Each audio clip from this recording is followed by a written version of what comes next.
이 아침에 참 잘 나오셨습니다. 우리 옆에 분 인사하도록 하겠습니다. 사랑합니다. 축복합니다. 잘 나오셨습니다. 잘 나오셨습니다. 큰 은혜 받으십시오. 큰 은혜 받으십시오. 예, 오늘 본문의 말씀을 통해서 시편 사색 세 번째로 시편 5편 말씀을 통해서 상한 심정으로 드리는 기도, 상한 심정으로 드리는 기도라는 제목으로 말씀을 나누도록 하겠습니다. 시편 5편은 다윗의 시로서 옛날 번역에 보면은 영장으로 관하게 맞춘 노래라고 얘기합니다. 오늘 우리 개역 개정에는 인도자를 따라라고 이렇게 되어 있습니다만은 이 영장이란 말은 성가대의 지휘자, 성가대 대장을 의미하고 있는 것을 보게 되죠. 아무튼 이 지휘자를 통해서, 인도자를 통해서 함께 부르는 노래인데 어느 악기에 맞췄냐면 관악에 맞춰서 부르는 노래라고 이렇게 되어 있습니다. 우리 시편 4편은 똑같은 이렇게 주제를 가지고 있는데 인도자를 따라 현악에 맞춘 노래라고 이렇게 되어 있습니다. 어떤 그 하프나 옛날 고대 악기를 통해서 현악에 맞춘 노래, 오늘날 말하면 바이올린이나 첼로나 이렇게 되겠죠. 오늘 이 시편에 나오는 시편 5편은 관악입니다. 그러니까 어떤 이렇게 트럼펫이나 아니면 나팔, 아니면 클라리넷, 또 뭐가 있어요? 그 기타 등등, 그죠? 그런 악기를 통해서 이렇게 부르는 노래를 의미합니다. 시편 4편과 시편 5편은 굉장히 연결되어 있는 것으로 봐서 많은 성경학자들이 한 편이 아닌가라고 이렇게 되어서 1부, 2부 이렇게 나누기도 하기도 하고 또 다른 시편이다라고 얘기하는 표현들을 보게 됩니다. 아무튼 굉장히 비슷한 노래인데 시편 4편은 밤에 드렸던 기도의 내용들이 담겨 있다면 시편 5편은 아침에 드리는 기도의 내용으로 시작하고 있는 것을 보게 되죠. 아침까지, 이 밤에 드렸던 기도가 아침까지 연결되고 이어짐으로 말미암아 절망과 고통 가운데에서 무엇보다도 한숨 지을 수밖에 없는 그 상황 가운데 하나님 앞에 드렸던 예배, 드렸던 기도의 내용이 바로 이 시편 5편의 내용 가운데 있는 것을 보게 됩니다. 시편 3편 말씀을 보시면 5편 3절 말씀을 보시면 여호와여 아침에 주께서 나의 소리를 들으시리니 아침에 내가 주께 기도하고 바라리이다 라고 되어 있어요. 밤에 밤새도록 엎드려 기도합니다. 기도가 이루어지지 않았어요. 그런데 아침에 깨어서 주님의 아침입니다. 아침에 주님을 바라봅니다. 바라나이다. 응답을 사모하고 간절함으로 드렸던, 절규 가운데 드렸던 이 기도의 내용들이 시편 5편 가운데 있는 것을 보게 되지요. 다윗은 하루를 시작하는 시작의 점에 있어서 기도로 시작하고 있음을 보여주고 있습니다. 저녁부터 시작된 그 기도가 아침으로 이어졌던 그 절규의 상황, 이 역사적으로 이 시편의 배경이 어떤 사건, 어떤 일인지는 알 수가 없어요. 그러나 다윗의 어떤 역사를 보면, 일대기를 보면 이 참담한 일들이 굉장히 많이 일어나는 것을 보게 됩니다.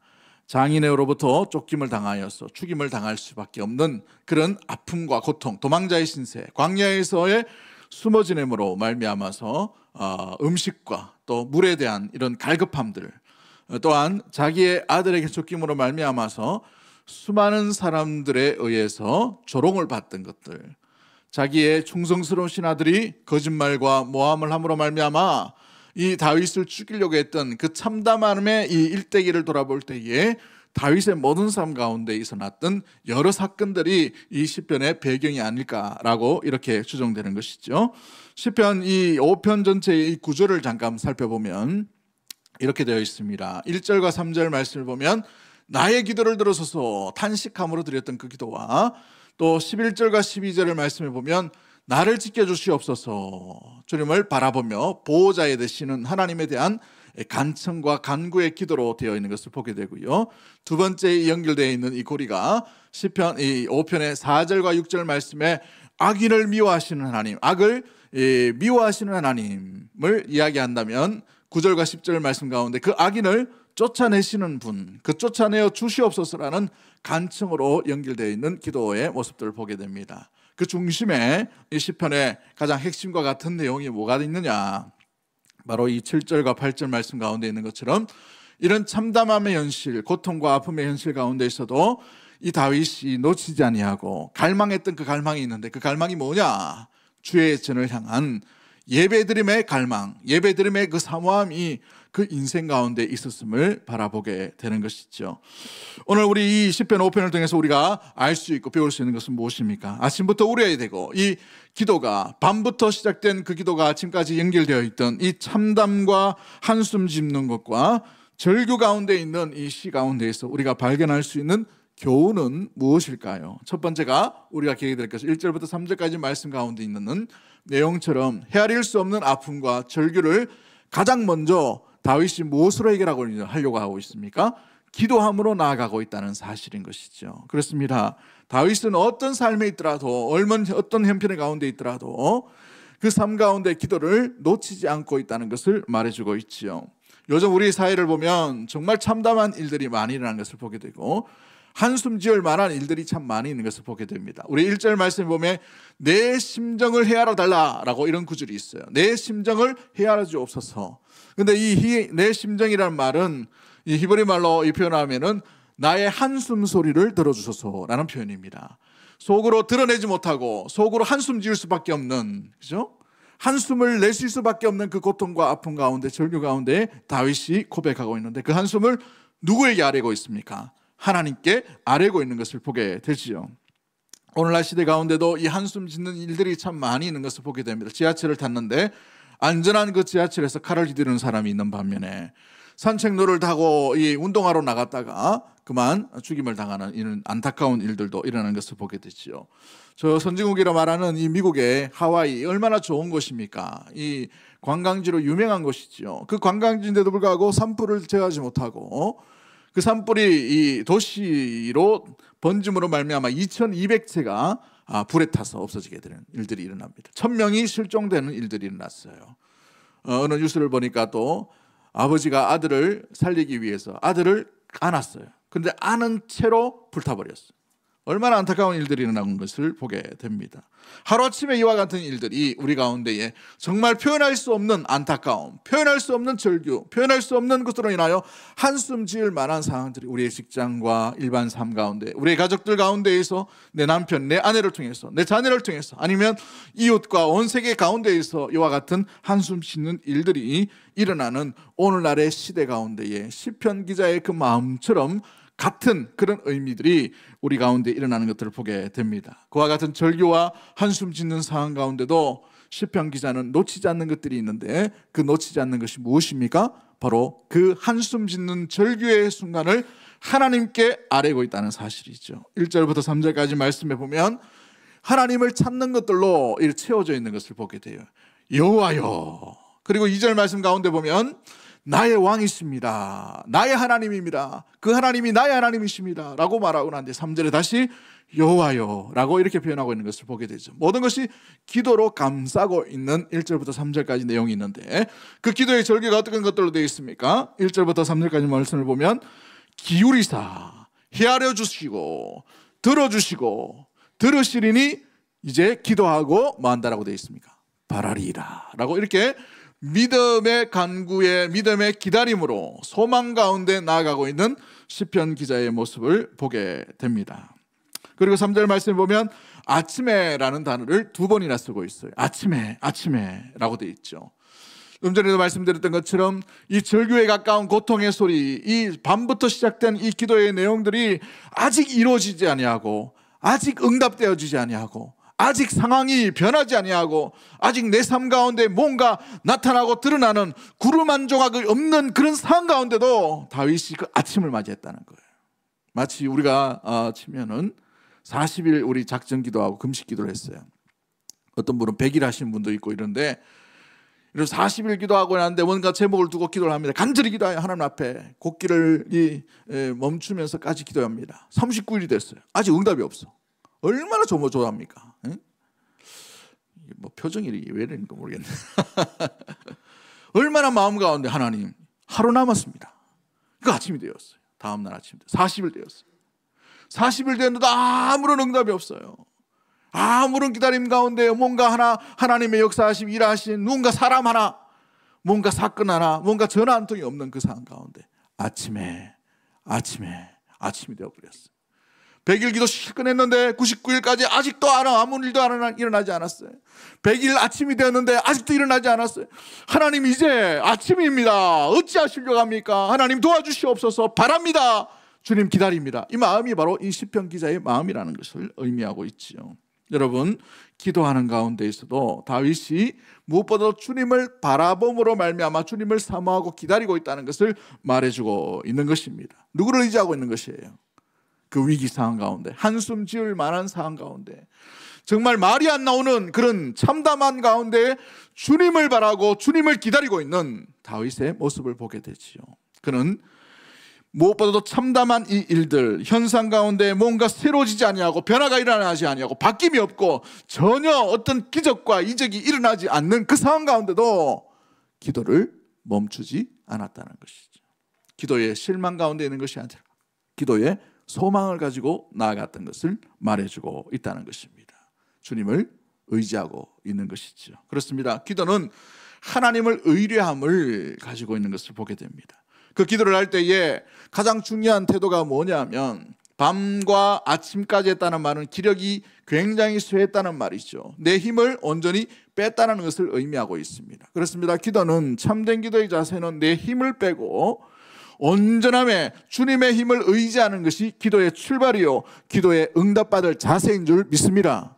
우리가 아직 힘이 있다는 것은, 우리가 아직 보관이 있다는 것은, 우리가 어떤 계획이 있다는 것은 하나님의 의지함보다 내 계획과 내 의지를 오히려 더 마음 가운데, 심령 가운데 의지하고 믿고 있다는 그 얄팍한 어떤 계산이 있다는 거예요.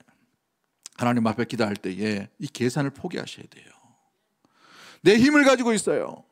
하나님이 들어주셔도 되지만 안 들어주셔도 보관이 있다는 이 마음을 가지고 기도하는 건 기도의 자세가 아닌 것이죠. 그래서 기도의 출발은 내 힘과 내 계획과 내 어떤 마음에 가지고 있는 의지할 만한 것들을 내려놓는, 힘을 빼는 작업을 해야만 비로소 전능하신 하나님의 놀라운 권능과 역사하심과 능력을 힘입을 수 있는 준비 자세가 되어 있게 되는 것입니다.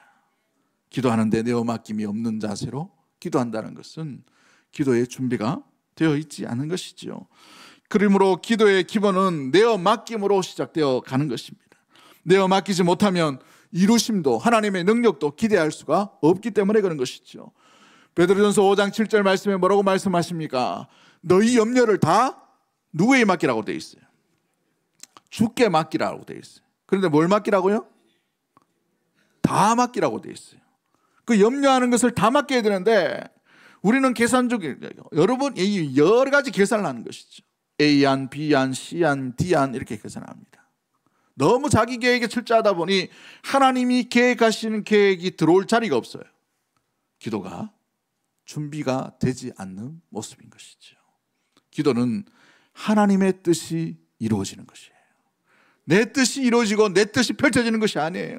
우리는 기도로 하나님을 설득하려고 합니다. 그러나 하나님의 뜻에 우리가 설득될 때에 비로소 하나님의 능력과 하나님의 뜻과 하나님의 계획과 하나님의 기적과 하나님의 이적이 온전히 그 가운데, 그 10년 가운데 나타나게 되는 줄 믿습니다. 모세가 주의 뜻에 순복하고 주의 뜻에 굴복할 때 어떤 일이 납니까? 주의 뜻을 이루는 홍해가 갈라지는 일들 가운데 눈으로 보게 되는 것을 보게 되죠. 여러분, 10가지의 재앙은 바로 내 힘을 빼고 주님의 힘을 의지할 때에 나타나는 현상 가운데 있는 것을 보게 됩니다. 내 의를 가지고 기도할 수는 없는 거예요. 하나님의 의를 가지고 기도할 때에 비로소 하나님의 의가 우리의 심령 가운데 온전히 일어나게 되고 나타나게 되는 줄 믿습니다. 이것이 바로 기도의 온전한 자세의 모습인 것이죠. 그러므로 잠언서 16장 3절 말씀에 뭐라고 말씀하십니까? 너의 행사를 여호와께 맡기라 라고 되어 있어요. 우리의 모든 행사를 여호와께 맡기지 않으면 우리는 아직도 우리의 뜻대로 하기 때문에 어쩌면 그런 사람은 기도가 필요 없는 사람이죠. 자기의 삶의 라이프 스타일이 너무나도 확실하고 분명하면 기도가 필요 없는 사람이에요. 우리 믿음의 성도 하나님의 자녀는 자기의 힘을 의지하고 살아가는 사람이 아니라 주님이 주신 은혜와 긍휼과 자비하심의 은혜의 힘을 가지고 살아가는 존재인 줄 믿습니다. 그 힘을 의지하고 나아갈 수 있는, 기도가 멈추지 아니하고 기도를 쉬지 않는 믿음의 모든 가족들이 되기를 주의 이름으로 간절히 축복합니다. 기도는 일상의 삶 가운데 일어나야 돼요. 여러분, 교회에서만 기도하는 것이 아니라 여러분의 삶 가운데에, 직장, 여러분의 일터 가운데, 여러분의 가정 가운데 설거지하면서도, 일하면서도, 누군가를 만나면서도 여러분 10년 가운데 기도함으로 말미암아 그 삶 가운데에서 가정이, 여러분의 직장 가운데에서 여러분이 주의 뜻을 이루는데 귀하게 쓰임받는 온전한 사람들이 되기를 주의 이름으로 간절히 축복합니다. 그런 귀한 주님 앞에 내어 맡김이 바로 기도의 통로로, 하나님의 뜻의 통로로 온전히 사용되어지게 되는 것이죠. 두 번째 우리가 기억해야 될 것이 무엇입니까? 이 시편 가운데에서, 이 절망 가운데, 절규 가운데 드리는 이 시에서 우리가 발견할 수 있는 것들이 뭔가요? 우리 7절과 8절 말씀 가운데 있는 것처럼 예배의 갈망이 시편 기자에게 있었다는 사실이죠. 시편 기자는 위기일수록 무엇을 사모하고 있습니까? 무엇을 갈망하고 있어요? 우리 일반적인 삶 가운데에서 위기가 왔어요. 참담함이 왔습니다. 한숨 짓는 상황이 왔어요. 우리는 무엇을 갈망합니까? 이 일이 해결되기를 원하고, 그렇죠? 내 마음 가운데 좀 스트레스가 없었으면 좋겠고, 어떤 거친 어떤 이 걸려 있는 것들, 막혀 있는 것들이 무너지거나 열려지거나 좀 길들이 새롭게 나아가기를 원하는 마음들이 있죠. 그런데 상황이 나아지지 않아요. 일이 잘 해결되지 않습니다. 2년 3년 지났는데 뭔가 계속해서 막히고 꼬이는 인생 가운데 있을 때에 우리 마음에 가장 먼저 쉽게 변하고 쉽게 잃어버린 마음이 있어요. 어떤 마음일까요? 예배드려 가지고 뭐 하나라는 마음이죠. 예배의 시간이 아까운 거예요. 예배의 소중함을 놓쳐버립니다. 예배의 귀중함을 잃어버린 거예요. 예배에 대한 갈망들, 예배 드리고 싶은 마음의 열정들이 점점 잃어버린다는 사실이죠. 왜 잃어버릴까요? 우리가 시편 이 5편의 이 7절 말씀을 자세히 한번 보십시오. 왜 이 시편 기자의 마음 가운데에 그 위기와 한숨 짓는 상황 가운데도 이 시편 기자가 충분하게 주님 마음 가운데에서 주의 전에 나아가 예배합니다, 예배 드리기를 원합니다 라고 이렇게 고백할 수 있을까요? 7절 말씀을 봅니다. 시작. 오직 나인 주의 풍성한 사랑을 힘입어 주의 집에 들어가 주를 경외함으로 성전을 향하여 예배하리이다. 아멘. 주를 경외함으로 성전을 향하여 예배하리라. 그 원인이 뭐예요? 뭘 힘입었어요? 오직, 나는 오직 뭐가 있어요? 주의 풍성한 사랑을 힘입었다는 거예요. 사람을 의지하고 사람의 도움을 구하고 사람 가운데 어떤 위안을 삼는 것이 아니라, 격려를 삼는 것이 아니라 무엇을 힘입었다고 되어 있습니까? 주의 놀라운 풍성한 사랑, 차고도 넘치는 뭐예요? 사랑을 힘입어서 그 사랑 때문에 뭘 할 수 있다는 것입니까? 주를 경외할 수 있다는 거예요. 또 어떻게 되죠? 성전을 향하여 예배를 드릴 수가 있게 되는 것을 보게 되지요. 시편 기자인 이 다윗이 마음 가운데 10년 가운데 주의 사랑을 놓치지 않음으로 말미암아 그 풍성한 사랑이 그의 머리와 그 마음과 감정과 모든 손발과 끝을 다 주장하고 지배함으로 말미암아서 나타나는 삶의 현상이 뭐예요? 예배에 대한 갈망을 잃어버리지 않았다는 사실입니다. 그와 같다면 우리의 상황 가운데에, 위급한 상황 가운데, 참담한 상황 가운데, 우리가 이 위기 가운데 있을 때에 주의 사랑 가운데 잠겨들지 않으면, 주의 사랑이 우리를 완전히 주도하지 않으면, 완전히 지배하지 않으면 우리의 삶이 어떤 모습으로 나갈까요? 예배에 대한 갈망도 잃어버립니다. 예배에 대한 소중함도 잃어버려요. 예배 드려서 뭐하나? 시간이 아까운 것이죠. 예배 드려서 뭘 하는가? 그러나 이 다윗을 보십시오. 주의 풍성한 사랑 가운데 그것을 힘입어서 나아갑니다. 할렐루야. 사랑하는 성도 여러분, 우리가 주의 사랑 가운데 얼마나 잠겨 있는지, 주의 그 풍성한 사랑인데 그 사랑이 우리를 힘입게 하는 놀라운 은혜의 귀한 메시지인 줄을 우리가 기억하고 그 사랑 안에 거할 수 있게 되기를 주의 이름으로 간절히 축복합니다. 그 사랑 가운데 입혀지지 않으면, 힘입지 않으면 우리는 참된 예배자로 온전히 나아갈 수가 없게 된다는 사실인 거예요. 우리 주님께서 우리를 얼마나 사랑하셨습니까? 그 아들 예수 그리스도를 이 땅 가운데 보내시면서까지 희생하셨어요. 충분히 예수님까지도, 그 아들까지도 희생시키시면서 우리를 사랑해 주신 그 사랑을 받았다는 거예요. 어느 누가 그 아들을 희생시키면서 다른 이들을 사랑할 자가 누구 있겠습니까? 하나님의 그 외아들 독생자 예수 그리스도를 우리 가운데에 우리 죄를 위하여 아낌없이 내어주신 그 놀라운 하나님의 사랑을 잃어버린다면 우리는 예배에 아무리 많이 와도, 아무리 많이 참여해도 그 갈망과 소중함과 귀중함 가운데 우리는 하나님 앞으로 온전히 나아갈 수가 없게 된다는 사실이에요. 왜 예배 가운데 우리가 나오나요? 예배 뭐하러 들어오십니까? 예배에 왜 나오십니까? 목사 만나려고 옵니까? 아니면 찬양대 찬양 소리 들으려고 오나요? 아니에요. 우리는 예배 가운데 주인공이신 주님 만나고 원래 주님을 만나기 위해 이 자리에 온 줄 믿습니다. 그러면 주님을 만나셔야 돼. 그 주님을 만나려면 주님이 무엇인가, 주님이 누구인가, 주님이 우리에게 어떤 사랑을 하셨는가, 이걸 우리 마음 가운데 힘입지 않으면 예배의 어떠한 갈망도 어떠한 소중함도 우리 가운데 잃어버릴 수밖에 없다는 사실이에요. 할렐루야. 목 쉬겠다, 그죠? 예. 여러분, 하나님의 사랑 가운데 우리가 있어야지. 이 사랑을 잃어버리면 어떻게 됩니까? 아무리 예배에 드려도, 아무리 예배를 조직적으로 드려도, 아무리 화려한 무대, 화려한 악기들, 아무리 좋은 것 갖다 넣어도요, 우리 마음 가운데 허전함을 달랠 길이 없어요. 어떤 것도 달랠 수 없어요. 돈 100억이 달려줄까요? 사람 인맥이 달려줄까요? 아니면 사람 사이 가운데에서 여러 가지 취미 활동이 달려줄까? 아니에요. 우리는 하나님을 예배하는 자로 태어받고 지음받고 부르심을 받은 존재인 줄 믿습니다. 그러기에 주님을 만나셔야 돼요. 주님으로 말미암아 충분하고 충만하셔야 됩니다. 그 사랑 가운데 거하지 못하면 어떤 사랑, 어떤 예배도 우리 가운데에 여러 가지 취미밖에 될 수가 없다는 사실인 것이지요. 그러기에 그 예배를 드리는 자는요, 상황과 형편 가운데 뛰어넘는 예배를 드릴 수가 있게 됩니다. 상황과 상관없이, 환경과 상관없이 주님 때문에 예배드리게 되어 있다는 사실이에요. 주님 때문에. 누구 때문에요? 주님 때문에 예배를 드리게 되는 거예요. 나의 환경을 뛰어넘는 예배를 드릴 수가 있게 되는 것이죠. 지금 기가 막힌 상황들, 지금 한숨 짓는 상황들, 남에게 할 수 없는, 말할 수 없는 참담함이 몰려든다 하더라도 포기할 수 없는 그 놀라운 그 가치가 있다는 거예요. 그 가치가 뭐예요? 예배라는 사실. 주님의 사랑 가운데 있기 때문에 그런 것이죠. 사랑하는 성도 여러분, 그렇습니다. 로마서 5장 6절 말씀에 우리가 아직 연약할 때에 기약대로 그리스도께서 경건하지 않은 자를 위하여 죽으셨도다 라고 되어 있죠.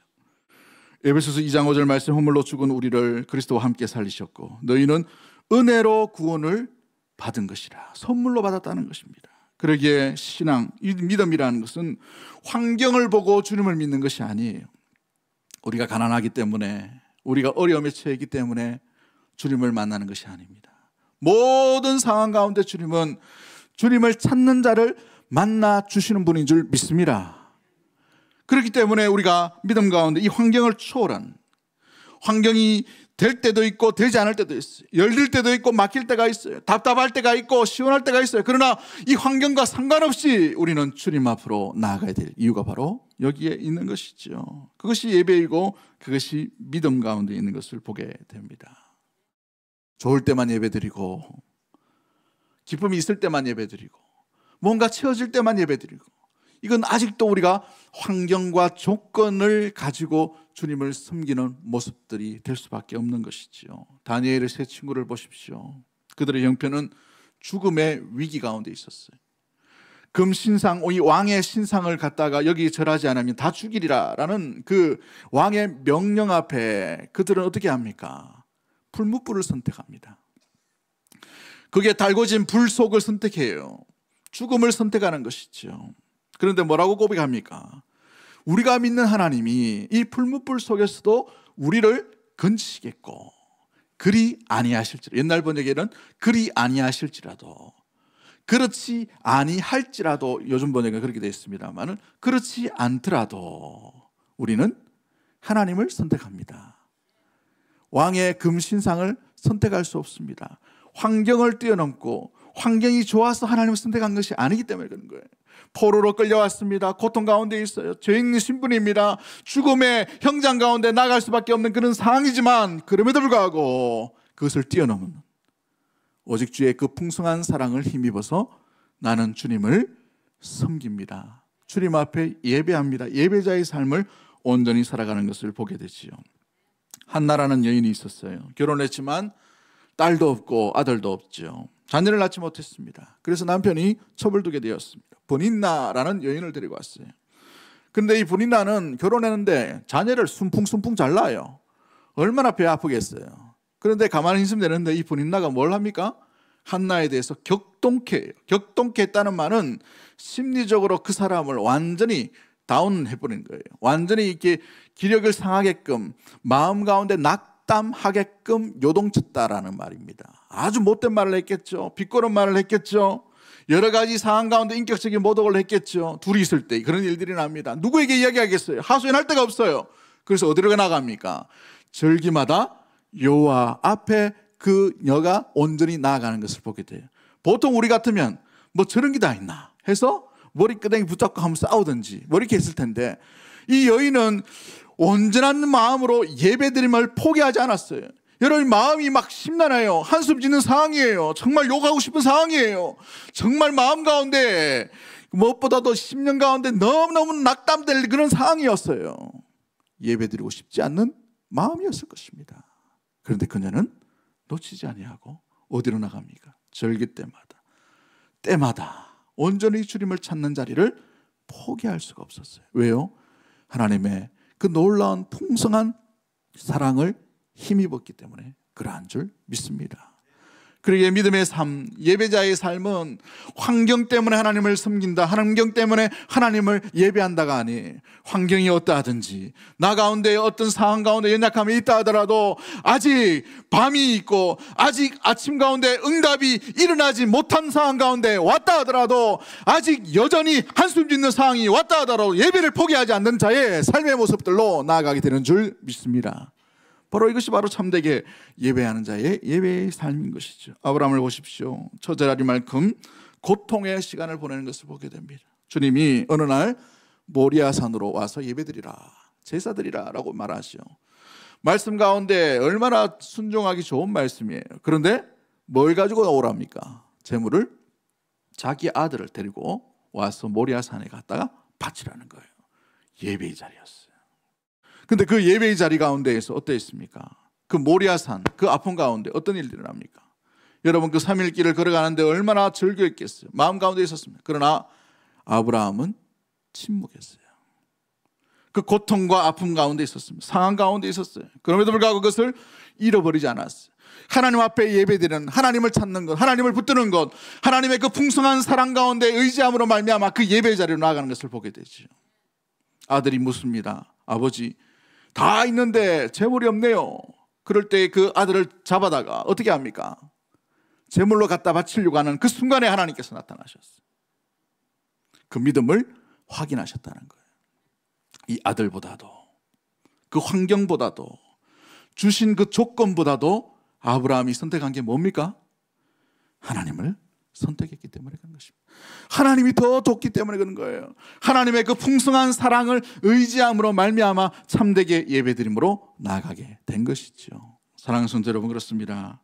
우리의 상황 가운데에 아직 고통과 실망과 좌절과 상심과 아픔의 현실이 바뀌어지지 않는다 하더라도 예배의 자리를 포기하지 않는, 예배의 자리를 갈망할 수 있는 믿음의 귀한 성도들이 되기를 주님의 이름으로 간절히 축복합니다.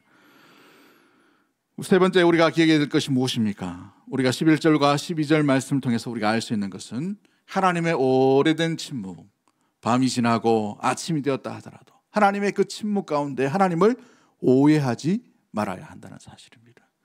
우리는 때로 응답이 일어나지 아니하고 예배 가운데 하나님의 만남이 우리 삶 가운데 일어나지 않는다 하더라도 하나님을 오해할 때가 있어요. 하나님이 살아계실까? 하나님이 저 목사의 그 어떤 기도의 제목 가운데, 저 장로의 기도 제목 가운데, 저 권사의 기도 제목 가운데 잘 들어주시는데 왜 내 상황 가운데는 응답이 없는가? 내 상황 가운데 변하지 않는가? 일어나지 않는가? 이런 답답함 가운데 있음으로 말미암아 뭘 얘기합니까? 하나님은 나와 함께 계시지 않는구나. 하나님은 저 하늘 위에 나와 멀리 떨어져 있는, 나와 상관이 없는 분이구나 라는 생각을 할 때가 있단 말이죠. 그러다가 하나님을 원망할 때가 있습니다. 하나님을 이해하지 못할 때가 있어요. 하나님을 오해함으로 말미암아 하나님의 침묵 가운데 하나님은 더 이상 힘이 없는 분, 개입하지 않는 분, 나와 상관이 없는 분으로 여겨질 때가 있게 되는 것이지요. 그러나 오늘 본문 4절과 6절 말씀에 우리 하나님이 어떤 분이라고 말씀하고 있습니까? 오늘 본문 4절 6절 보십시오. 그의 이 신뢰의 가운데 어떻게 노래하고 있습니까? 주는 죄악을 기뻐하는 신이 아니시니 악이 주와 함께 머물지 못하며 오만한 자들이 주의 목전에 서지 못하리이다. 주는 모든 행악자를 미워하시고 거짓말하는 자들을 어떻게 하신다고 되어 있어요? 멸망시킨다라고 되어 있죠. 여러분 시편 1편에 나오는 복 있는 사람의 특징이 뭡니까? 오만한 자의 자리에 앉지 아니하고라고 되어 있죠. 이 복은 하나님으로부터 시작되고 하나님 자체가 복인 줄 믿습니다. 그러기에 복 있는 사람은 이 오만한 자의 자리에 앉지 않는다고 되어 있어요. 그러므로 우리 하나님께서는 오만한 자와 함께 있지 않는 분이시라는 사실인 거예요. 거짓말하는 자와 또 무엇보다 행악을 행하는 자와 함께 하지 않는 분이 신실하신 우리 하나님인 줄 믿습니다. 그러기에 하나님을 신뢰하는 것이죠. 다윗은 그 기도 가운데, 그 예배 가운데 하나님의 신실하심, 하나님의 온전하심, 하나님이 우리와 함께하심, 하나님의 감찰하심, 하나님의 돌보심, 하나님의 동행하심, 하나님의 인자하심, 하나님의 인도하심을 한순간도 의심하지 않았다는 사실이에요.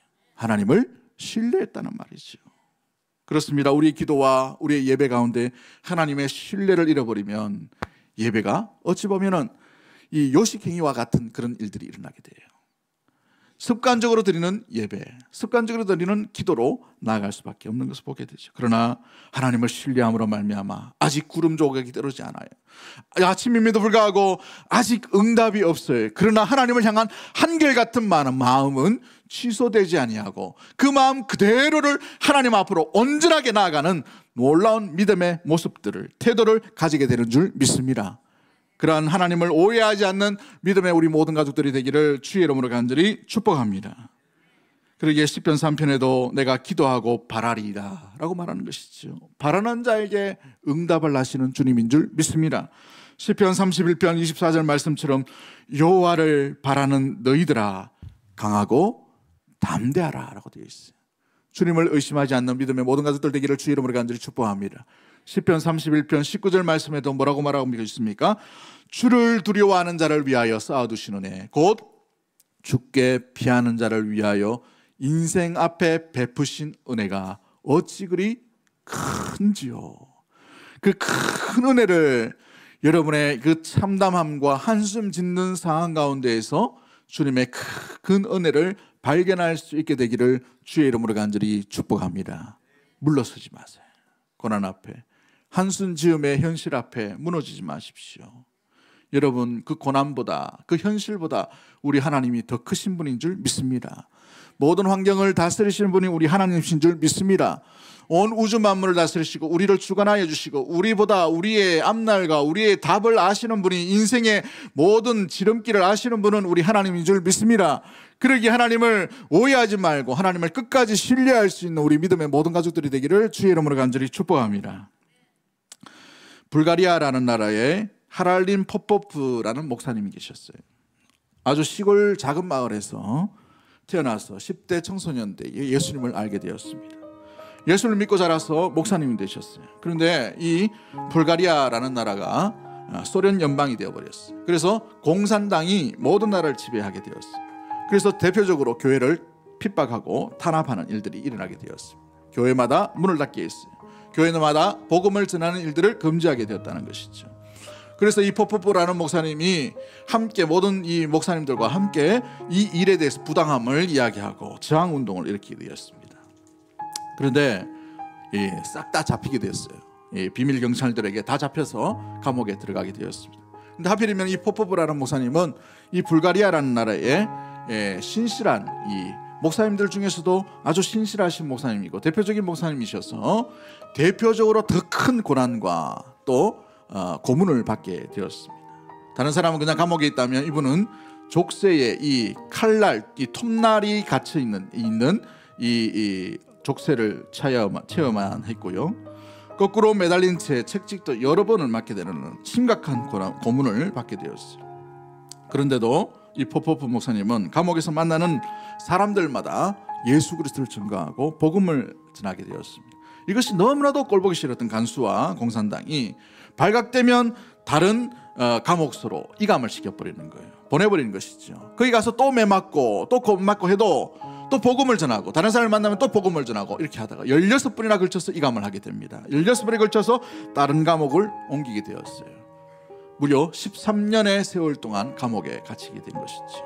기적적으로 석방하고 난 뒤에 미국으로 망명하고 난 뒤에 그의 있었던 13년의 모든 시간들을 회고하면서 책을 쓰게 됩니다. 고난 속에서도 지킨 믿음이라는 책을 쓰게 되었어요. 그 책에서 감옥에서 일어났던 13년 2개월 동안에 이 포포 목사님을 지탱했던 이유가 뭔가, 나를 지탱했던 그 어떤 마음 가운데 동기가 뭐였는가라고 그는 고백합니다. 첫 번째가 뭐였냐면, 내 생명이 진실로 공산주의자 손에 달린 것이 아니라 하나님 손에 달려 있다는 것을 알게 되었다는 거예요. 누구 손에 달려 있다고요?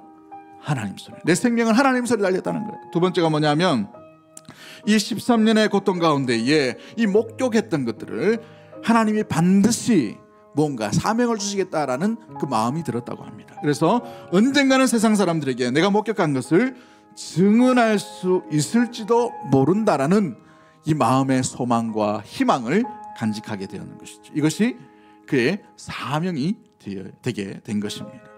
13년 동안 공산주의자들의 잔악함과 인간의 야수성 가운데에서도 많은 것들을 발견했지만 하나님의 놀라운 사랑, 하나님의 놀라운 사랑에 놀라운 그 진리를 발견할 수 있었기에 그 13년의 모진 고통 가운데 견딜 수 있었다라고 고백하고 있는 것을 말해주고 있지요. 사랑하는 성도 여러분, 우리 역시도 참담한 가운데에 감옥과 같은 현실, 한숨 지을 만한 그런 현실의 아픔들이 우리 가운데 수많은 차례로 연속의 이 순간처럼 여러 가지 일들 가운데 다양하게 다가올 때가 있는 것을 보게 됩니다. 그 답답함과 누구에게도 말 못하는 그 상황 가운데 있어도 우리가 흔들리지 않는 이유, 낙심과 낭만과 우리의 인생, 우리의 신앙을 포기하지 않을 수 있는 이유가 무엇이에요? 주님은 변치 않으시고 한결같으시고 신실하시고 주님은 한결같이 우리와 함께 하신다는 사실인 줄 믿습니다. 주님을 신뢰하는, 주님이 어떤 분인지를, 그 풍성한 사랑을 힘입어서 주와 함께 동행하는 믿음의 모든 가족들 되기를 주의 이름으로 간절히 축복합니다. 그럼에도 불구하고 주님께 기도함으로 해결하고 주님께 나아가는 기도의 사람 되기를 주의 이름으로 간절히 축복합니다. 힘듦의 삶 그 현장 속에서도 참되게 예배를 갈망하는 예배자가 되기를 주의 이름으로 간절히 축복합니다. 하나님은 오래 참으시는 분이 아니라 반드시 하나님의 자녀와 하나님의 백성을 보호하시고 지키시고 그 자녀의 고통 가운데 함께 하시는 임마누엘의 하나님이심을 기억하고 그 주님을 신뢰함으로 말미암아 우리에게 담겨진 이 한숨과 같은 이런 세월들을 싸워 이길 수 있는, 견뎌낼 수 있는 우리 믿음의 모든 가족들이 되기를 주님의 이름으로 간절히 축복합니다. 우리 찬양합니다. 고통의 멍에 벗으려고 예수께로 나갑니다.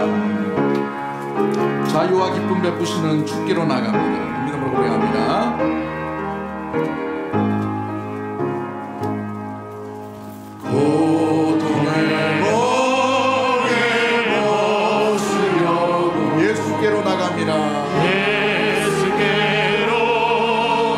나갑니다.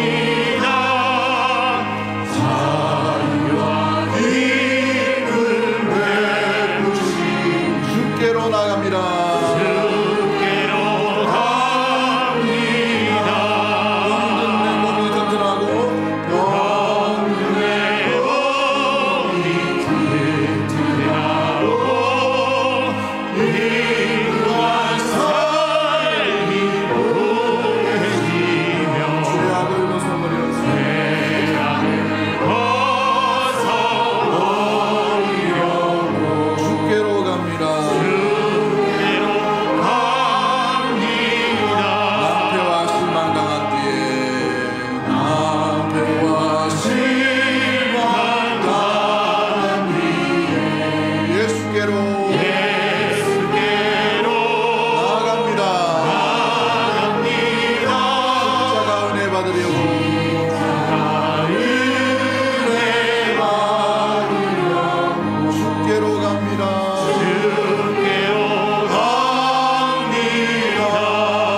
고민할 때에 우리의 마음 가운데 한숨 짓는 상황 가운데 우리는 어떻게 해결하려고 합니까? 이 땅 가운데 우리의 삶을 돌아볼 때에 주께로 나아가는 것이 가장 빠른 지름길인 줄 믿습니다. 주께로 나아가는 길을 포기하지 않도록, 실망하지 않도록, 마음 가운데 좌절하지 않도록 도와주시고, 그 나아가는 길을 사모하며 갈망함으로 말미암아 우리 주 예수 그리스도께서 걸어가신 그 길처럼 주께서 이루시고, 주께서 함께 하시고, 주께서 온전케 하시는 그 은혜, 그 큰 은혜, 주를 두려워하는 자, 주께 피하는 자를 위해 쌓아두신 은혜가 얼마나 큰지를 우리의 믿음의 눈으로 목도하며 주 여호와여, 우리의 일생 가운데 주께서 함께 하심을 돌아보며 주와 동행하는 것을 포기하지 않는 우리 믿음의 심령과 가정, 오히려 더 견고함으로 말미암아 갈망함으로 주와 함께 동행할 수 있는 우리의 삶과 가정과 교회가 될 수 있도록 도와달라. 그런 마음 가지고 주여 한번 외치고 동성으로 합심해서 한번 기도하도록 하겠습니다. 주여.